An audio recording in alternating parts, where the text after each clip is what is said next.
Abbreviated edition of CBS Sports HQ Spotlight here on an EFL Tuesday on CBS Sports Network. We've only got you for about 40 minutes before Wolves and Everton get going. I'm Chris Hassel here to present you with Pete Prisco's brand new power rankings. The top two have remained the same all season. Eagles 1, Bills 2.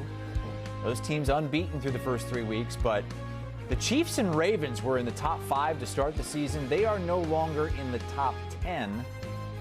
Ravens 11, Chiefs 12, ahead of their matchup this week on CBS. Those teams have fallen into the third tier of Pete's power rankings. Only 6 perfect teams, one of them in that third tier. The Colts, unbeaten, but in the playoffs loading tier. They have a big game against the Rams, who he has ranked 10th, right behind the Colts. That one is also in that late window on Sunday, just like our Ravens-Chiefs game. So let's get to it. Leger Douzable is here along with Pete Prisco. 1, 2 remain the same, so let's go to 3, and 3's kind of been changing week by week. You've got the Tampa Bay Buccaneers here at 3. You could easily put them at 1 and 2 or even 0 and 3, but Baker Mayfield keeps leading them on game-winning drives. But that's the NFL, Chris. Chiefs did it last year. They were like 12 and 0 in one-score games. And they've navigated through a ton of injuries, and that's a sign of a really good team. I mean, this team, when you look at it on paper, not one guy started on the offensive line in the spot he was supposed to start in before the season.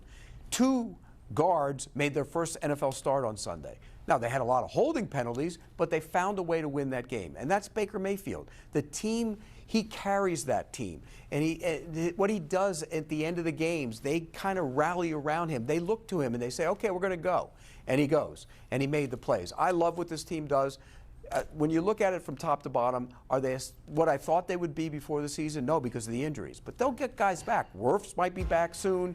You're going to start getting other guys back. Gedicke will be back down the road. The other tackle, Godwin's coming back. You did lose Evans for a couple weeks with the with his normal hamstring injury that he has every year. And so I think when I look at this team, I love where they are right now. Winning those tough games on the road to open the season kind of set the tone for them for the year. I love the 42 of this team, but I think the Chargers should be ranked ahead of them. And I say this because when you look at the overall record of their opponents it's 1 and 8. They beat the Jets, the Falcons, and Texas. Now, again, I love what Baker Mayfield did. Nobody's been better the last minute of a game than Baker Mayfield. I just feel right now the Chargers are a more complete team. Now, we're going to learn a lot about these Bucs, and you talked about all the injuries they have. The next 4 games are the Eagles at Seahawks, 49ers at Lions.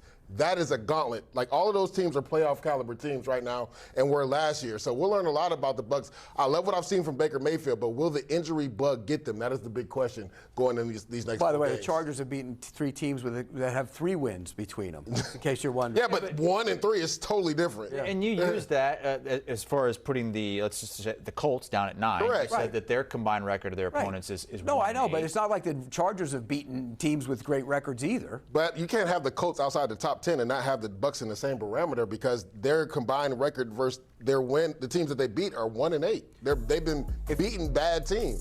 And the Bucs have won all their games with all those injuries. That's impressive. I hear you. That's impressive. I'm just saying, I think the Chargers, again, playing the Chiefs, and I know they're not the Chiefs that we're accustomed to, but still the championship pedigree. What they did versus that Broncos defense, I just think the way the Chargers have played, they should be a little bit higher than the Bucs. All right, let's go down to that last team in the chasing a championship tier, and it's the 49ers. They could get Purdy back this week, but now without Bosa for the rest of the season, Pete, you still think they can win a championship? I don't think they can win a championship without Bosa. I just don't. We say this I've said it all season, that I picked them to win the West because stars win in this league, and they have stars. The problem is the stars aren't playing. Yeah. And that was the problem a year ago. Ayuk's not playing. Kittle's not playing.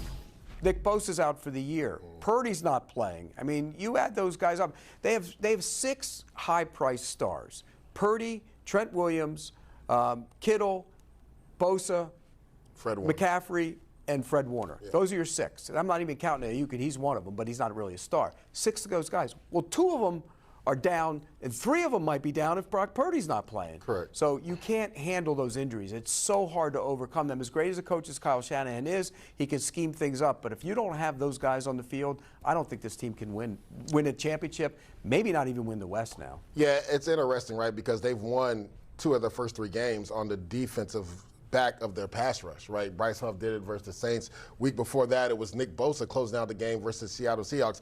They won an ugly brand of football. But again, that's a sign of a good team. Like with all the injuries they've dealt with, I still think you have them a little bit too high because I think it's fool's gold because of what you talked about with the injuries.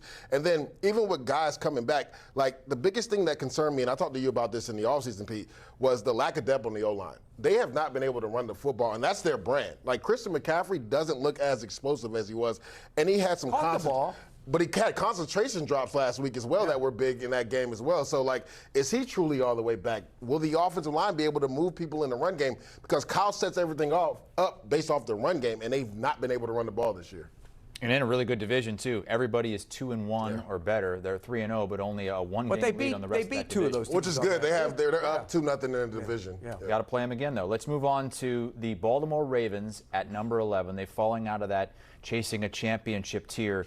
This is the second straight year they're 1-2, Pete. But does this year feel different? It feels different. It feels different because the defense feels different. That defense was pushed around Monday night against the Lions. That's what you call brutalizing a defense, mauling them in the run game. They had nothing for them. Now, I know Matabiki wasn't there and Van Noy weren't there, but I don't care if they were there. They weren't stopping that train. And that's a concern to me. They got to be better, and they had bust in the secondary. Their coverage units weren't great. It just wasn't a good look. And then on the other side, Lamar Jackson looked fantastic in the first half and started holding the football. And he was sacked 7 times. Lamar Jackson was sacked 7 times. Think about that. A guy who can move the way he does was sacked 7 times. Crazy. It's a byproduct of the offensive line. It was also a byproduct of him holding the football. And then the one last thing. Derrick Henry has 70-something yards, I think, in the last 2 games, and he has 3 fumbles. Has he carried the ball too much? Is it catching up to him? He was tap dancing to try, after the first run, he started tap dancing. One thing you do with Derrick Henry, you get him going to the sideline, you win.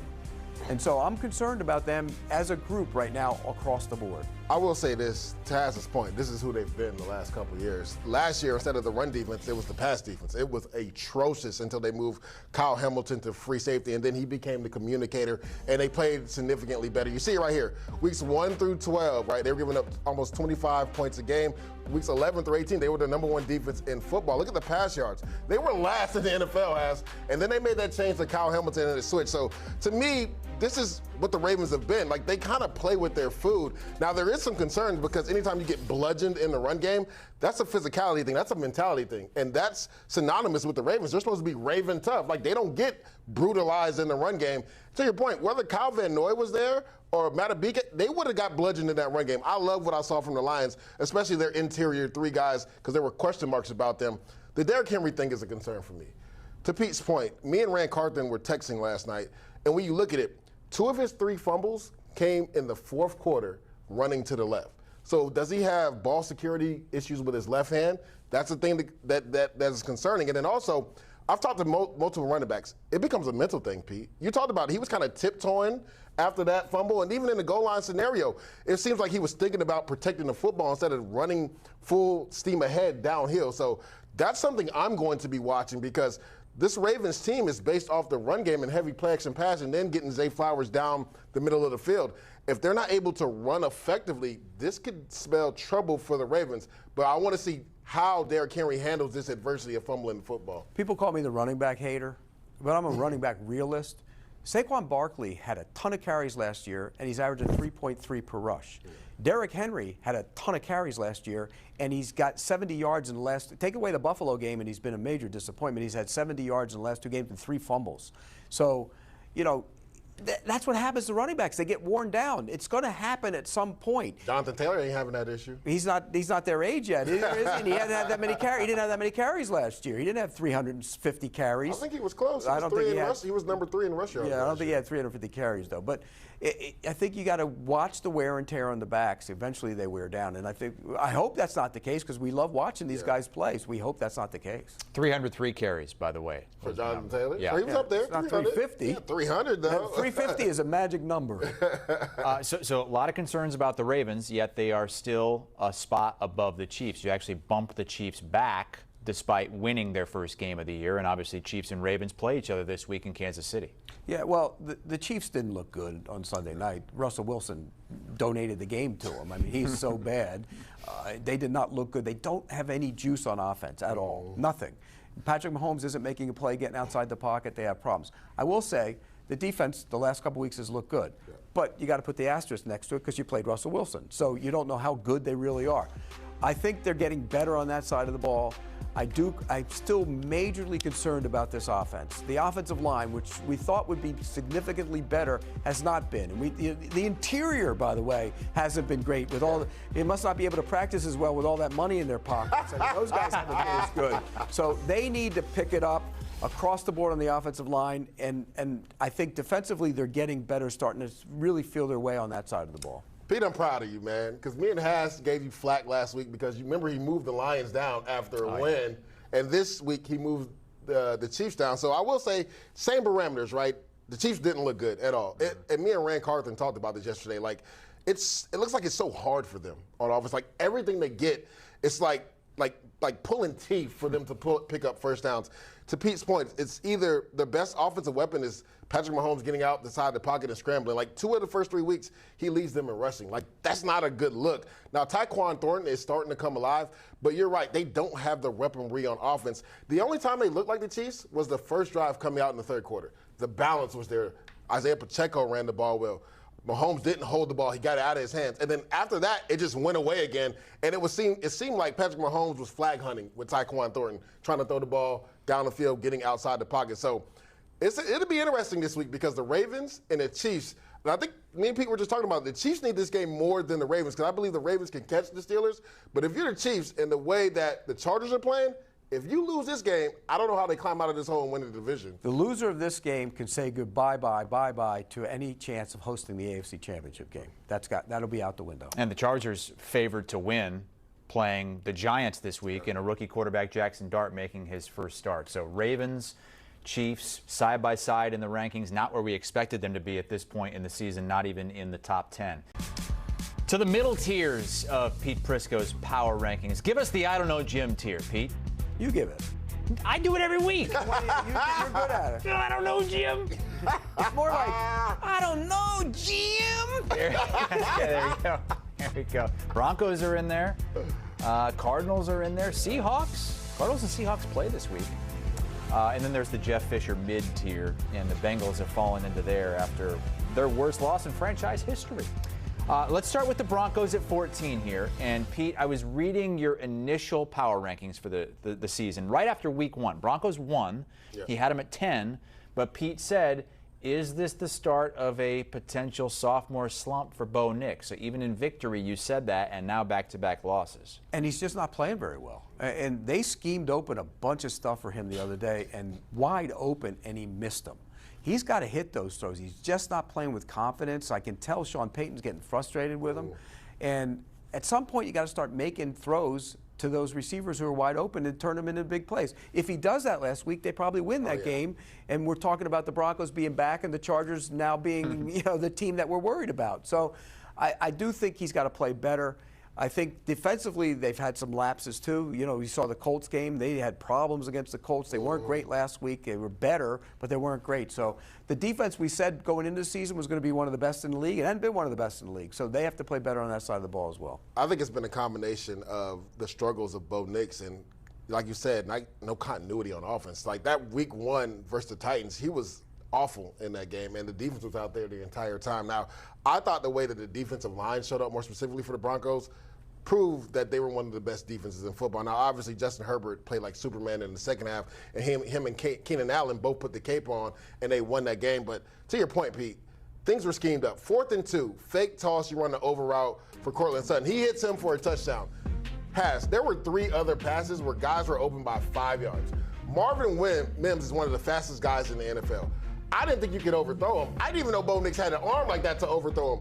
He overthrows him by 3 or 4 yards when he beat the defender by like 5 or 6 yards. Cortland Sutton down the left sideline, schemed open, wide open for a touchdown.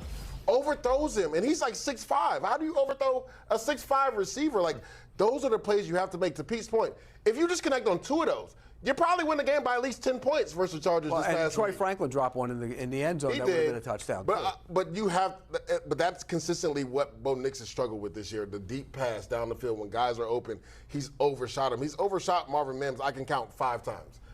They literally could be 3-0 right now if not for some missed plays. And then obviously the mishap on special teams versus the Indianapolis Colts that gave them another opportunity. So if you're Sean Payton, you're like, Bo, we need you to play a little bit better because our team collectively is a good team. We literally could be 3-0 right now, but we're 1-2. They were skating in that game until Sean Payton schemed something up for him on that 4th and 2 play. They had done nothing all day. He schemed it up 4th and 2 at the end of the half, and he hit the shot for a touchdown, made it a game. They had problems on both sides of the ball to start that game. Maybe a get-right game this upcoming week because they have the Cincinnati Bengals. Cincy is number 19 in Pete's power rankings. What tier, Pete, if you had to project forward? Because you told us last week, season's over with Joe Burrow out. And Bengals fans came at me like you wouldn't believe. Yeah, well, then they had their worst loss in franchise history. What tier do you think they're going to be in at the end of the season? One down, one below. This is not a good team right now. Look, down bad tier, I think, is the next one. Look, when you look at Jake Browning, I know he's 4-3. He can navigate. No, you are what you are, and he's a backup quarterback in this league, and you're not going to win a lot of games with him. Now, a lot went wrong in that game. Yeah, it did. But some of that was him. In fact, a lot of it was him. He's got problems. He's not a great quarterback. If you got Chase and Higgins and they're not getting the football consistently, that's a problem. So they're not good enough to running the ball. They're not great on defense, and now you look at them, and what are they? Joe Burrow is identity of that team, and he's cut out. He's not there. So who's the identity? There is no identity. So that's why I think they were done. That's why. Anytime you have a franchise quarterback, and there are only 4 or 5 teams that have that real legitimate guy, that stars, maybe 5 or 6, that have that guy, if he goes down, you're done. It's over. If Patrick Mahomes goes down, Gardner Minshew's going to lead them to the playoffs. Are you kidding me? You're done. It's the same in every spot. You can maybe a game or two, you can win one, maybe lose one, navigate through that. But if he's down for the season, you're done. Yeah, I thought he could steer their ship, Pete, but the issue is what lost them, Joe Burrow. The offensive line is off. Orlando Brown, he got taken to the woodshed by John Grenard. It was ugly in that game. There was times where Jake Browning caught the ball, and in 2 seconds he was getting hit. Van Ginkel on the other side made mincemeat of their other tackle. Mims. That's the issue.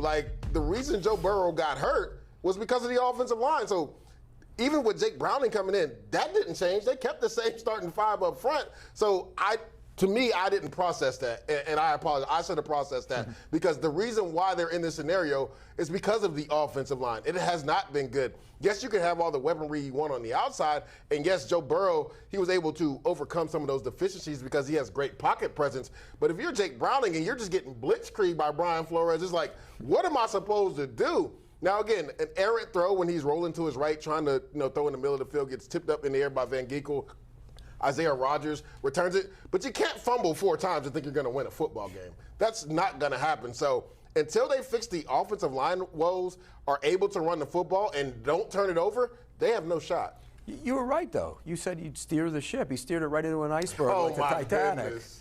That wasn't mostly on him. That O-line and lack of run game. But he wasn't good either. He wasn't good either. And he's not good, and he probably won't be good this week. 5 turnovers in 7 quarters of play so far this season for Browning. This coming Sunday, NFL Today Plus and the NFL Today going to be live in Kansas City at Arrowhead. Chiefs, Ravens. That's going to be a 4:25 Eastern Time kick. All right, down into the basement of Pete Prisco's power rankings. The last 2 tiers, down bad and dumpster fire. Dumpster fire includes 5 of the 6 winless teams, right? I'm only seeing 1 winless team that has made it out of the dumpster fire tier, and it's the Texans, barely hanging on there at number 26, 0-3, but they are down really bad, and they just released C.J. Gardner-Johnson on Tuesday as well, which was a surprise move for the safety. Well, maybe something happened. Who knows? We don't know the reason why he was released. But this team is a disaster. More of the problems are. And by the way, they're up higher than those teams because they started higher than those teams. Yeah. That's why. I mean, we thought this might be a pretty good team. I picked them to win the division. I think you did too. I think most people did. And they're just dreadful on offense. And you watch it and you look at it and you say, oh my gosh, what is wrong with C.J. Stroud? Well, the offensive line is bad. They don't run the ball. I mean, they need to play Woody Marks. He's a young back. Then he gives them a little more juice. That's who they need to play. Nick Chubb doesn't have it anymore. And they have one weapon in the passing game down the field, and that's Nico Collins, and that's it. And so Stroud is pressing. He's not playing very well. The offensive line is bad, and you add it all, but they can't score points. Their defense is actually playing pretty good football. Really good football. It's a good defense. They're tough, they're physical, they're nasty, they can rush the quarterback, they play good on the back end, and it's a shame because they have nothing on offense. To put it in perspective, Pete, the defense has given up 14, 20. Well, I'm allergic to winless teams. And 17 points. They're right up my alley. And they're 0-3. When you look at the offense in C.J. Stroud, Pete talked about it, the offensive line is bad. Anytime you're rotating offensive linemen in a game, you know you have issues. And that's what they're doing at the guard position right now. Ariante Ezere has a lot of potential. But there's no way you put him on an island when the game is on the line versus Josh Hines-Allen and don't chip block for him at all. And C.J. Arm gets hit and it ends up being a turnover. There's times that C.J. is seeing phantom pressure because the offensive line has been so bad. He's not looking downfield. And to Pete's point, beside Nico Collins, who scares you on offense? Right, Joe Milton, that was a major loss for this team because he kind of like got everything calmed down with his run ability. Yeah, Joe Mixon. His ability to run the football and catch the ball out of the backfield. Not having him has really hurt this offense. But the offensive line issues were there last year. And they didn't fix them or rectify them. Matter of fact, they traded away their best offensive tackle. They got worse. So it got essentially worse. So I don't know how you thought CJ was going to progress behind this offensive line. And then also, new offensive coordinator, right? Nick Caley comes in. At times, I'm wondering schematically, what is he doing with this offense? Like, get your quarterback some easy throws. Everything doesn't need to be down the field. Hopefully, Christian Kirk, second week back, maybe that opens it up a little bit. But highly disappointed in what I've seen from the Texans. You look at their schedule the rest of the way, they're going to be hard-pressed to win 6 games. Their schedule is brutal. First place schedule. It is brutal, and they play a lot of those on the road. This team is hard-pressed to win 6 games. This week should be a win, though. They should win this week. Got the Titans. They should. I mean, their offenses, we saw averaging 12 points. Yeah, that's not no gimme to win that game. They'll win this week. All right, let's go down to number 27, a team that has won a game but is coming off a total embarrassment, a 30-point loss to the Panthers. It's the Atlanta Falcons, biggest fallers, down 11 spots. And, Pete, is it time to start asking the question whether or not they made the right choice with Michael Penix Jr.? Well, you could start wondering. It's too early to give up on them, but you could start asking those questions because it's not just last week's game. It was the week before. He wasn't very good against the Vikings either. And part of that is maybe the media, all of us, we're to blame. He didn't play a ton of football last year, and we went into the season saying, oh, he arrived. And maybe we rushed that process a little too fast. And the bottom line is he hasn't been very good. I mean, you look at him and some of those throws he makes, and he didn't have a great completion percentage a year ago. I mean, he wasn't one of those guys that was actually putting up big numbers completion percentage-wise. Yeah. So I think we rushed it. It's too early to give up on him, but there's major concern about him right now. That's telling right there. When the opponent scores over 7 points, he's 0-4. Like, that's not a good stat to be associated with your name as a quarterback.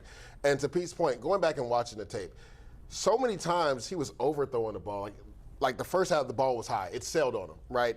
And then the second half, it seemed like he overcorrected, but then everything was going into the dirt. He wasn't playing with confidence. And that pick 6, to me, that was just a mental lapse because he looks to the right, then goes back to Bijan Robinson in the flat. The corner is sitting there in cover 2, and it's like he didn't even see him, and he just floats it out there, and it's Shi Smith-Wade just walks into the end zone. One, you didn't see him either. It was 4th and 8.